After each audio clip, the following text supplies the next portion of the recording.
guys are familiar with the one you had before. It's pretty similar to this. A lot of improvements. Electrical panel in here. Everything is, this machine is powder coated, so all the grounds are dedicated. As you can see, these ground circuits right here. Everything in here is labeled, color coded, as well as labeled. Every 6 to 12 inches there is a labeling, whether it's either a number and or a actual what function it runs to. Gutter broom, whatever. High amp relays are over here, low amps are over here. This is our +1 system, so this thing is complete fly-by-wire. If you noticed, if anybody drove it yet, it's not the same pedal feel as you had before. You know, the ones you were using had the real stiff pedal. There is wired for a few extras. I don't know if you guys run the city radio. You do any of that stuff? Okay, We got one, yeah. okay. If you have something to wire in, here's a fuse bank and here that you can add accessories and run up, as well as down here. So you've got keyed and non-keyed power depending on how you want accessories.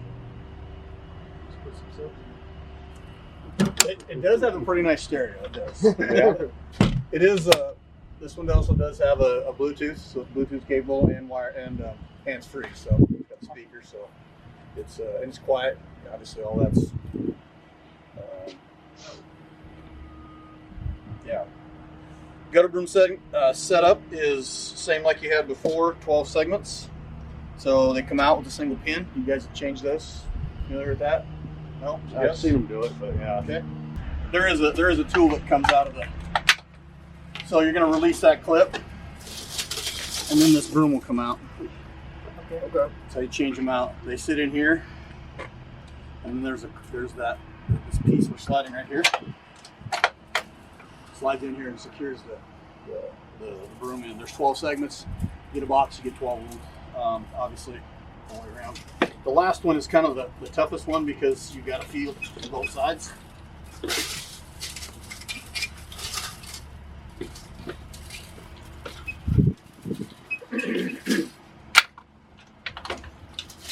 And then it's in there. Give a little tug on it, make sure it stays there. Sweet. We have these obviously in stock, no problem. Bring some, whatever you need, get them. Gutter brooms are 47 inch, so they're big gutter broom to get out in the curb line.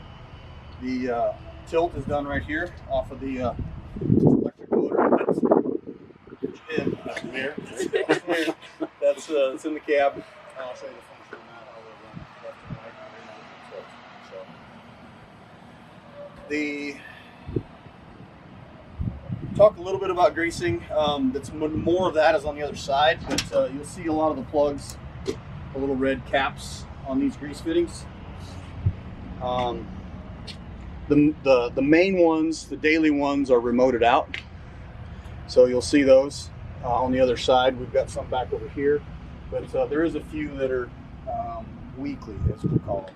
So your daily zerks and then your weekly ones. But you see your daily ones, like your bearings, those are remoted out to the grease bank on the other side. That's an option we put on this sweeper for you guys.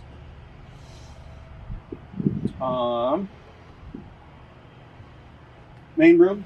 This is your main broom adjustment right here. So that's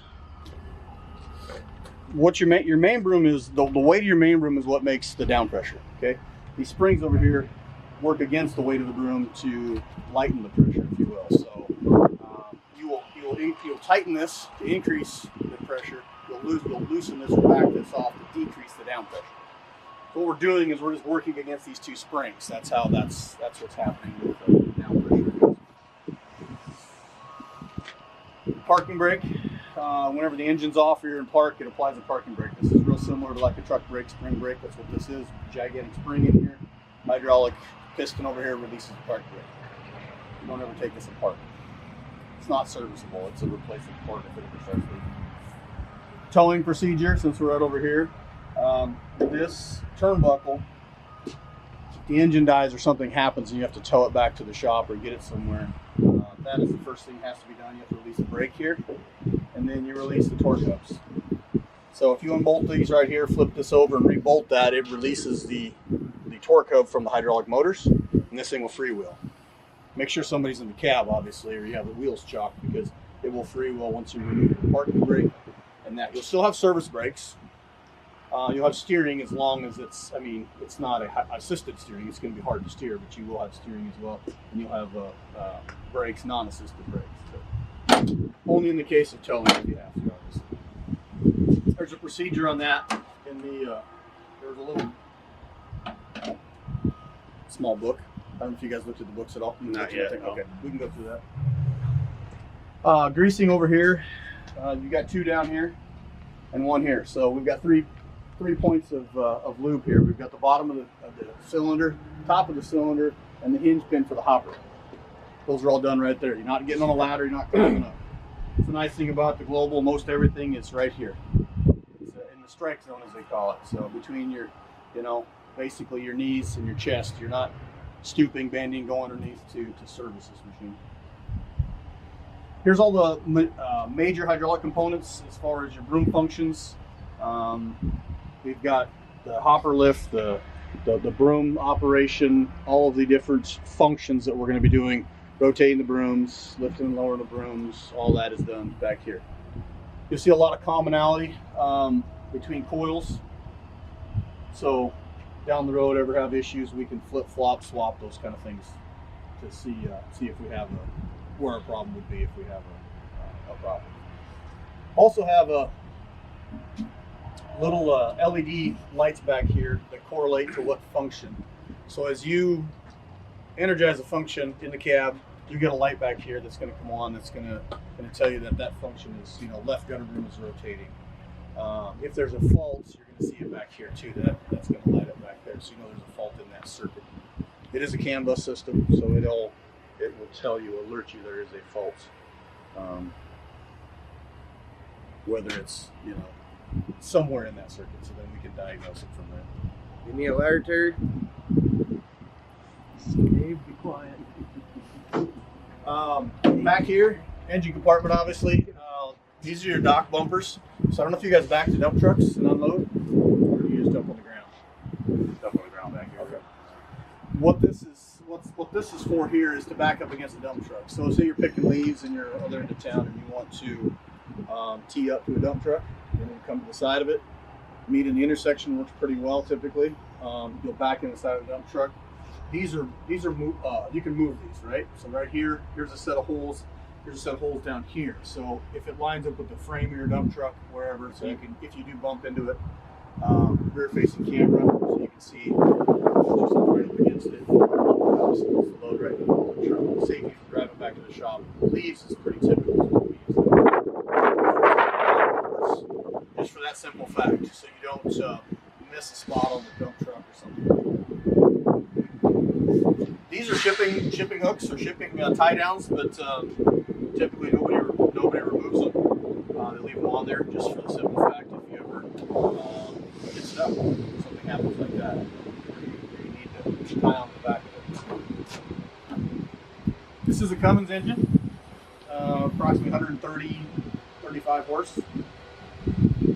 In the morning, right here, check engine oil level, a lot easier than that other one.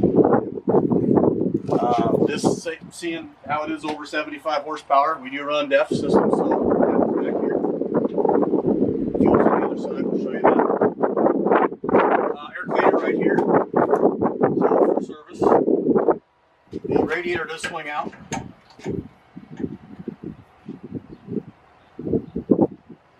The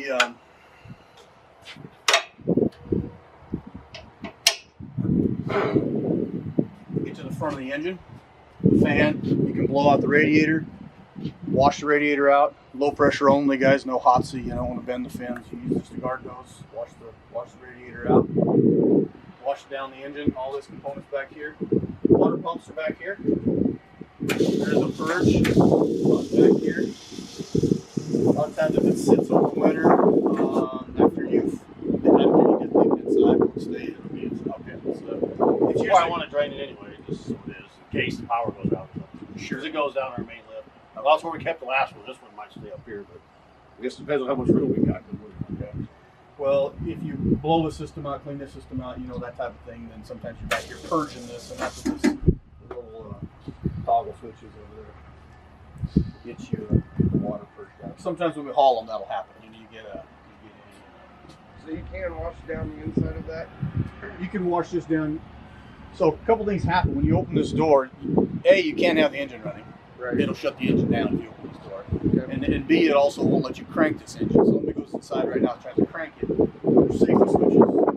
This has some features to wash it out. It does a really good job on its own, but there's some spots like the outside, the exterior. We're going to be washing with a garden hose or a hydrant or whatever you guys use for washing out.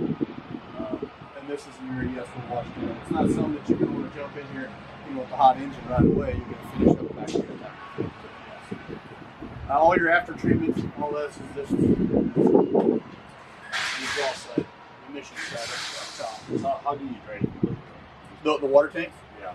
So this one will have that side. There. There'll be a plug right here. Basically, it's like a boat plug. You know, pop it, you unscrew it a little bit, it'll pull out. There's just a rubber expansion plug. That's an over-centering, and it just expands into the tank. Pull it out. You can hit the purge, and it'll finish pushing out whatever's in the pumps. Now there is a few low spots, that kind of thing. So if you know you're going to be dedicating it to something we use windshield washer in ours. So it's way cheaper than RV antifreeze. Windshield washer fluid is just I guess that's pretty much it back here. Hydraulic tanks. I guess we'll talk about that. We've got 2 hydraulic tanks. One on this side, you see a sight gauge, and we got one over here on this side. They are tied together. There's a 2-inch line that runs from one side to the other. So they may not be exactly the same because the caps have a little, they're pressurized caps. So there may be a little difference in oil, especially if you have the hopper up. There may be a little lower disposition.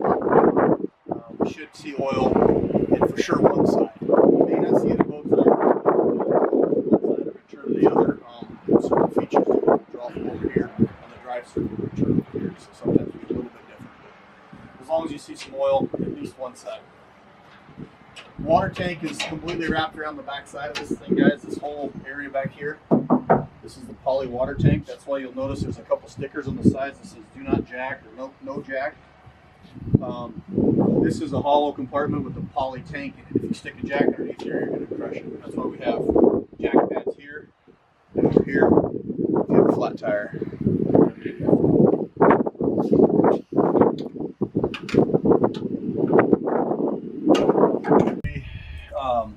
Latched, doors got to be down, then we can start and operate.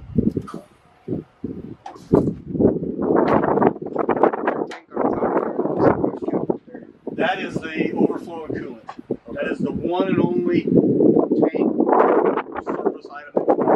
So if you see anything in there, I mean, it's full right now. That's why you can't see it because it's dark. If you see something, you'll also get an illuminated light in the cab, that kind of thing, for if you have low coolant. Here's that fuel cap, hydraulic sight gauge. One nice thing to do as well is put a fluid chart. So if anybody has any question of what do I need to add for hydraulic oil, what am I using? Right here, how much it holds capacity, you know, what specs we're using. It's kind of a quick reference, you don't have to go grab the book. Long fill hose, we order these with the 25-foot fill hose so you don't have to be right on top of the hydrant. When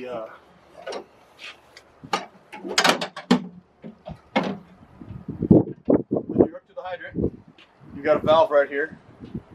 Your backflow preventer's right here, and then you've got a valve here to direct it either to the water tank or down this red hose.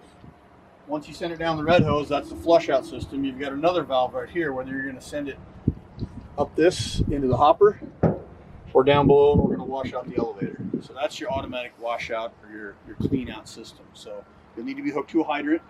We talked a little bit about that, I guess, last week. So dedicate a hydrant or find a hydrant that works well where you can be at. Or you're going to make a mess. I mean, you're going to wash the sweeper out there. So it goes straight on the ground. So. It's going to come right out of here, and it's going to run on the ground, yes.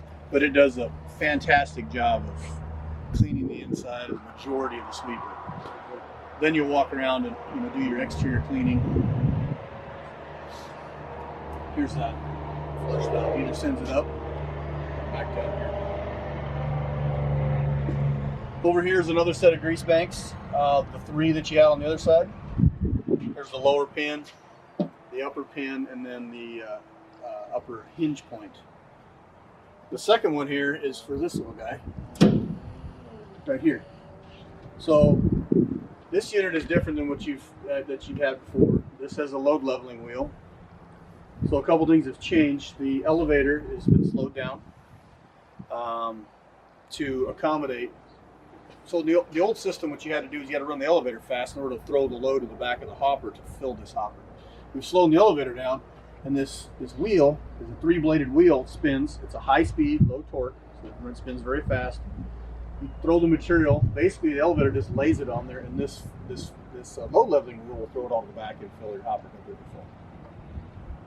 It's dual purpose. It works also. You start getting a little bit of restriction on that, a little bit of load. We're getting full. It starts beeping. It tells you, hey, you're full. So it kind of works. Will tell you. Well, it's not technically a full level, but it gives you that indication. It starts chirping at you that it can't throw it anymore, right? So if it can't throw it anymore, it's something stuck in there. Or yes, something stuck in there too. It also has and I'll show you that inside. There's a switch to reverse that. So if we have a large object that comes up the elevator but yet gets wedged up in there, something crazy like that happens, we can reverse it. Here's our main grease block. 9 Zerks. These are your 9 dailies in one spot right here. So you take your pneumatic gun or cordless gun or whatever you have, you hit those every day. That gets your upper and lower bearings on both sides. That's 4 of them. You got here's your oddball, is your single bearing over here, because the other side you got a drive motor. And then you've got your slides up and down on both sides. And then you've got your actual grease dam down here on the bottom. So this Zerk down here doesn't actually grease a bearing. It greases a labrat seal. What that does is pushes all the water and road grime, if you will, away from the seal so the seal doesn't fail. And that's all part of these 9 right here. Fuel fills over here. I see you guys got a sticker on there. Oh yeah. Good. Perfect.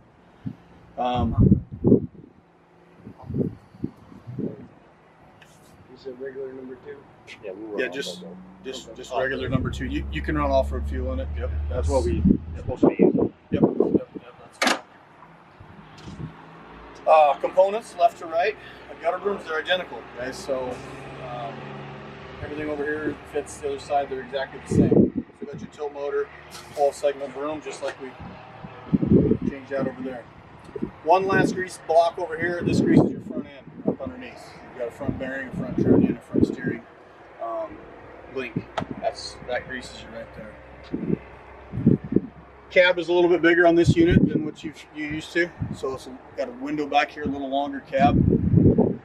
Full glass door all the way to the bottom. That's nice. You can see right here your curb line. Up here is kind of the last of your checks or your service items would be, I guess. Cab air filter right here. Real simple. Comes out, change it, blow it out, put a new one in it, set it right back in. It's up here in the front, out of the dust and the dirt. AC condenser. Evaporator's right in behind it. The AC box, which is right over here. The air intake. Windshield washer fluid, brake fluid. Hydraulic oil coolers brought up here. Electric fans. Again, stay away from the heat back there. Up here the clean air per se. Does have an automotive style windshield wiper. You can swing it out. Traction tape right here. Get up and wipe the window. That's kind of the outside wrap of it. We can jump inside and open up the top.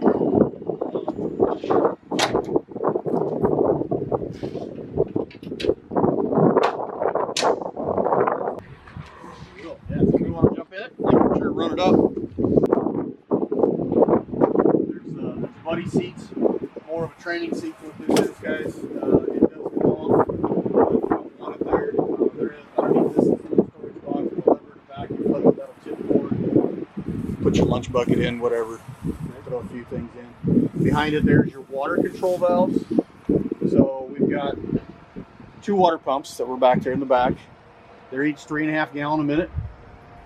So we can run it on low, which runs 1 water pump, which yields you 3.5 gallons, or you can run 2 of them, which is a high on the switch over here. Runs on both, which you gain 7 gallons a minute. And then we can indefinitely variable the amount of water from wide open to completely off on your front spray bar. You've got a left gutter broom, a right gutter broom, as well as your elevator or the main room. So that's wide open. It goes upside down.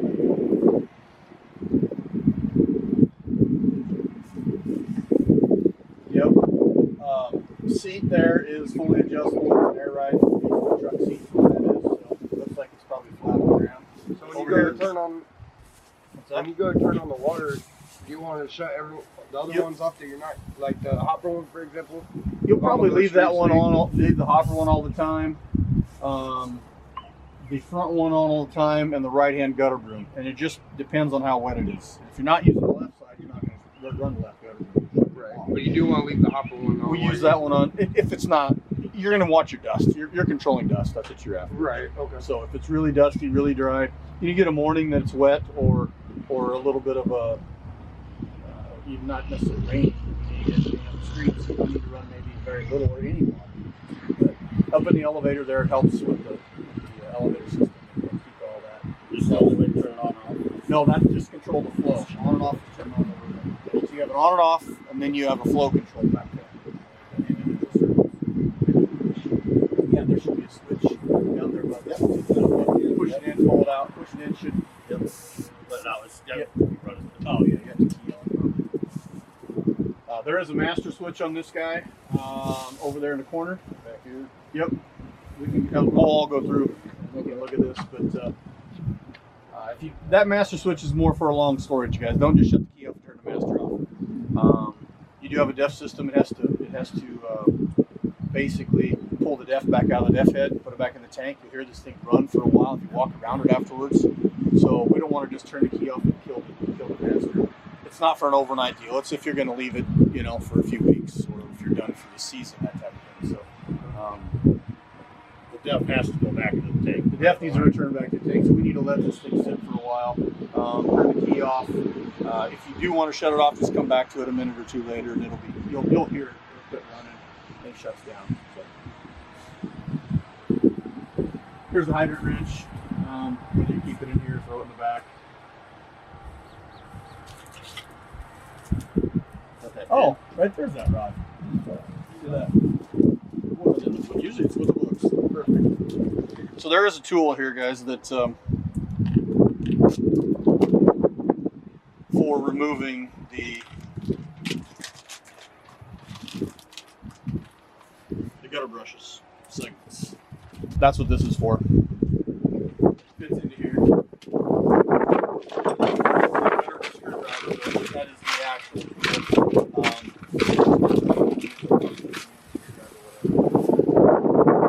You can leave it with you here. It can stay in the sweeper. It can stay in the shop.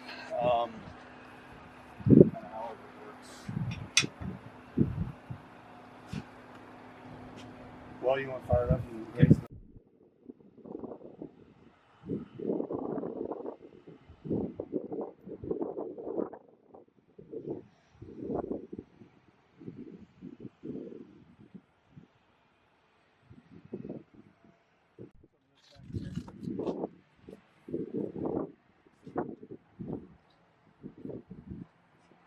So this gives you a good view of the elevator system, conveyance system. This is an 11 flight system, so I have 11 of these flight bars. Hopper seals, so a lot different than the older sweeper. We sit down here, we seal up the hopper, keep all the dirt, everything in where it's supposed to be in the hopper. Deck over here is clean. We don't have all the valving like we used to on the old sweepers. Everything's been moved into that fender like we looked at earlier. The stops are right here, so if you're going to be working underneath here, it's throw the cylinder stop in. Engine service, anything out like that, obviously you can get to the engine very easily here. Service items, all that. We do offer service kits.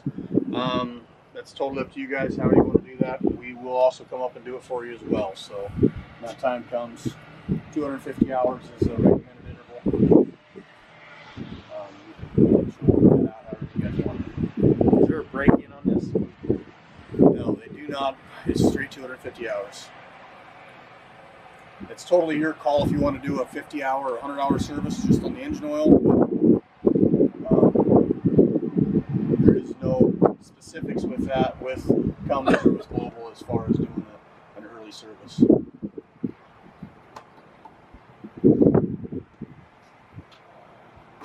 This right here you can see, that's the distribution block or the clean out block, and if you peek inside here you can see the 4 nozzles that shoots it at all 4 of the elevator bearings.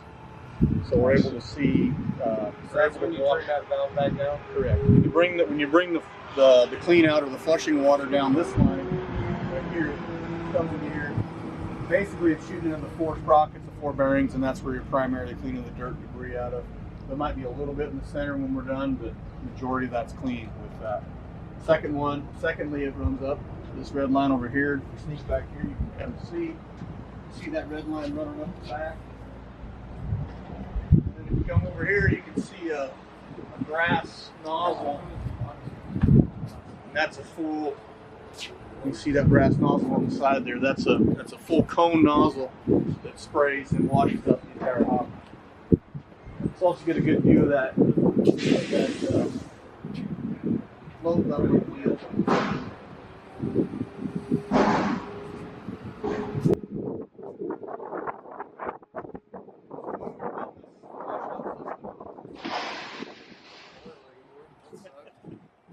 Yes.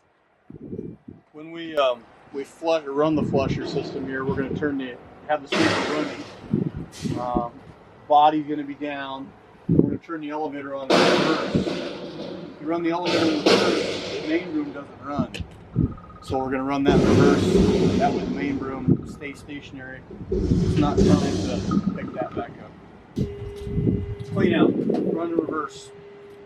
Eliminates the main room from turning. So you're not trying to pick something back up, you're washing it back out.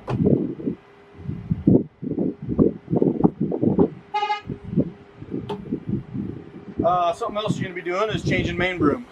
We talked about the gutter brooms, changing those out. Fairly simple with a single 12 individual pieces. This broom we spec'd out with strip brooms. I don't know if you ever changed broom on your other one. Okay. So this is a strip broom design. So there's 18 individual strips right here. You can see they slide back and forth. They're sitting in a C channel. Goes all the way across at an arch. They're not straight, so we don't have a chopping type effect. It makes a nice smooth pattern. We have a curved arch in this. So you'll see an Allen-headed bolt here, and there's one tucked in back here. Basically, that holds these 2 plates together. These 2 plates are separate from this bearing block and the shaft, if you will, that holds this broom core together. So take out a bolt here and a bolt here. You'll pull half of this plate off. The other half of this plate will come off. You have the entire retaining plate comes off. You'll take these brooms and you can remove them. The ones that are back over here, obviously. You'll pull one out, you'll slide one in. You'll rotate it, you pull one out, slide one in, go all the way around. You turn right in? Yeah, you can turn this one in. When there's not a new broom, it doesn't get stuck in this. You can rotate them a lot easier, yes. And then these will slide right out. Okay. A lot of this, there's a lot of pinning here. You can see quick pins, cotter pins, and hitch pins to pull this out. This swings out of the way. That is all designed for the solid core broom. So when you change the whole core out, and eventually you'll have to as well here, years down the road, this core wears out because you're reusing the same core. If it does wear out, that's what you're going to do. You're going to remove these pins. There's your hinge point. This swings out of the way. You can do some unbolting here. This entire dirt chute swings out of the way. You can see the hinge pin up front here. Right here with the dirt chute pins on. So real easy, real it really opens this, makes this area accessible when you pull all this apart. But to change your broom, you're just going to slide these out, slide them in. Changing their broom, any suggestions on sliding them in or out with WD-40? Soap? Dry. You want to make sure that you're not doing this right after you wash it either. So if you want to change a broom, I'd suggest you wash it and then maybe the next morning or Monday morning, after the weekend it dries. It just works better when the material's dry in there and not muddy or damp. Once you get the plate off, the old bristles, before you pull them, don't just pull them straight out. You pull them a little ways and you kind of work them back and forth. That helps loosen up any of that stuck material that's in there. You get that one out, I usually take a 4-foot long air wand and you just lay it in that channel and walk it in and out. So that'll do one at a time? You do one at a time. And that gets anything that want to bind up that new broom when you slide it in there. Take that new broom, feed it in there, it'll slide right in. Sometimes if you get a spot that's a little rough in it, you may have to take a rubber mallet and tap on that, but usually it just slides right in. And more than happy, when you guys get to that point, we'll come up and help you out on a set of broom change, service, all that stuff, whatever you need. Good morning. How are you? Great. This area here too, obviously we're going to be flushing out here and flushing that out. When we're done with the flush out, let me back up. We're going to hook up to the hydrant first when we're done for the end of the day, and our hopper is going to be down. Right? We'll turn the flush on to the elevator. You'll be at the hydrant. You turn the flush on. You make sure it's coming in the right area. You walk into the cab. You'll turn the elevator in reverse. You get out here. You're going to watch. You're going to see you see the water coming out. Running out the bottom every time it paddles around, comes out. You'll see. Obviously, it's going to be very dirty for a while. Then it's going to start cleaning up. About the time it starts cleaning up, you know that you're probably to that point. You're clean in there. You're going to then flip this valve to the hopper. The hopper's going to be down. Then you get back inside and you're going to start raising the hopper. By the time you raise the hopper all the way up, you've got a few gallons of water in there kind of accumulated from that spray. It'll help loosen up all the debris. You'll have it all the way to the top like this. Obviously, it's going to flush out, and it's going to continue flushing inside and wash out the hopper. You get back out. Once that's all the way to the top, you're going to get back out. You can walk around and look inside, make sure everything's clean and clear. At that point, you walk back over here, and you'll flip this valve back to fill, from flush to fill, so you start filling your tanks at the end of the day. That does two things. That eliminates you getting soaking wet, and it puts the tank with water back in the tank while you go back around and set the hopper down.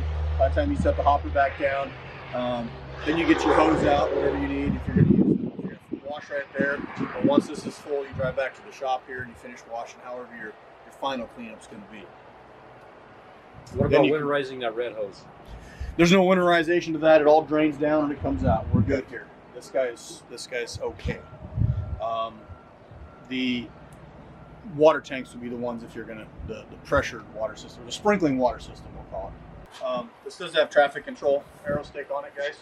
So the controller is in the cab. It will do left, right, wig wags, full all like the other, or just boom boom. So multifunction. There is more. If you want more lighting, obviously you can have more lighting, but you've got beacons on the top, and then you've also got a light back here. So Is there one in the front? beacon up front. No, No arrow stick in front, just in the rear. You can also run forward your hazards 4 ways if you want. But this light bar is. Oh yeah. That seems sweet. I'm excited. How are you? So there's just a couple modes. You can scroll through the menu up there. I got a quick question for you, Brad, on, Yes. on the indicator in the cab when you're full. Is that indicator got a safe spot where when that thing comes on, no questions, go down? Yeah, I mean it's gonna start giving you little bitty cues. It's gonna start chirping, and then it's done. Then it's full. So in my working history with these mechanical sweepers, you guys, a lot of guys kept pushing and filling more. And next thing you know, the stuff was coming out of the front of that hopper all over that machine. And it took no time to do a ton of damage. So if that indicator pops on, take your time, go That's Yeah, the worst thing for it. Yeah, you'll when it starts beeping at you, and that's that load level wheel. Right. That thing's a high speed, low torque, so it's designed to be stuck relatively easily, if you will. So the minute it starts seeing a load on there, it starts pulling hard per se, which is meaning it's filling up. It's going to start chirping at you, and it's an audible buzzer. You're going to have a light on the dash that says load level stall. That's going to be called load level wheel stall. Okay. And that's going to start chirping. There's no window, is there?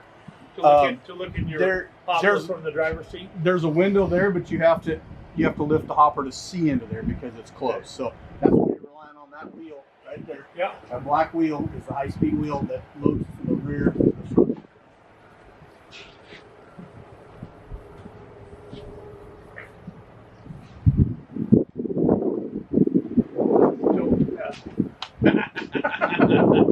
We talked about that. Those are actually shipping blocks, is what they are.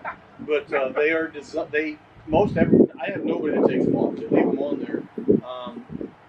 Inadvertently, someday you're going to be at a dump area where you're usually not on a hard surface, and the front end sinks or something. Whenever you get, these things are not off-road machines. Obviously, they're designed on the streets, so you can use that to as a towing. You get stuff backwards. So you get stuff backwards. You should be operating that machine if that happens. That's the answer to that one, Dylan. We're not going to get in a hurry with the new machine, but it does, leaves especially, heavy dirt, you're going to go a little slower. If we're going to be in heavy gravel, we're going to go a little slower. If we're in leaves, we're going to try to run 5 to 7 miles an hour. It helps load leaves. There is some adjustments we make during leaf season. We don't have leaf season right now unless we have a storm or something. But we're not going to get into that. When we get into that point, I'll come back up. We'll go through some of the things. This thing has an option. The sweeper has an option that is called a leaf gate.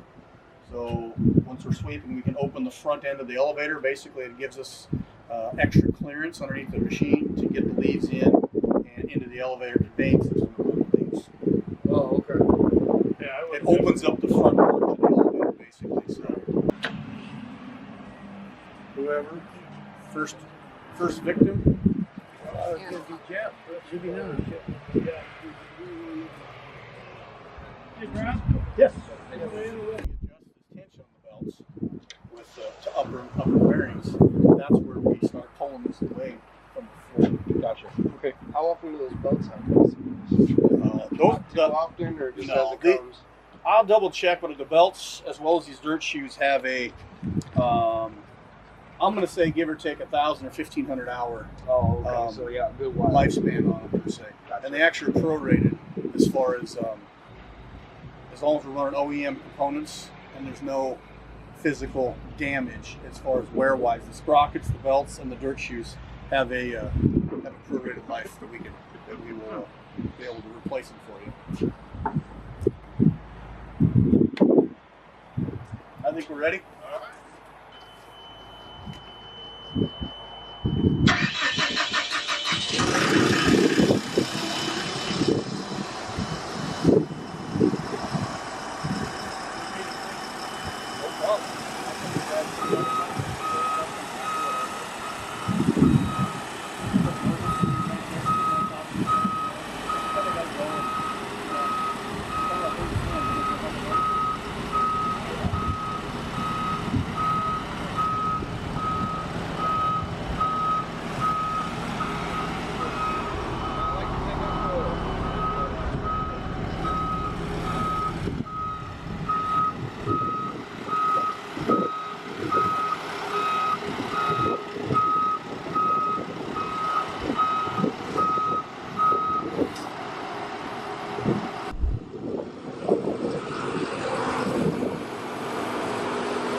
Well, so this sticker actuates the wheel here. That's what I'm thinking. I was kind of going, wait. I was turning about like, no, and I see now, like, light goes over. I'll balance it. Up in the bottom. This is over there. Yeah. I'll put it to that. That should probably be right here. We're in line right here. We're filling the sweeper. Back, top, front, or bottom.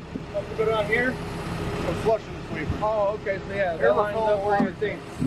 And then up to the top they go. This here up is elevators.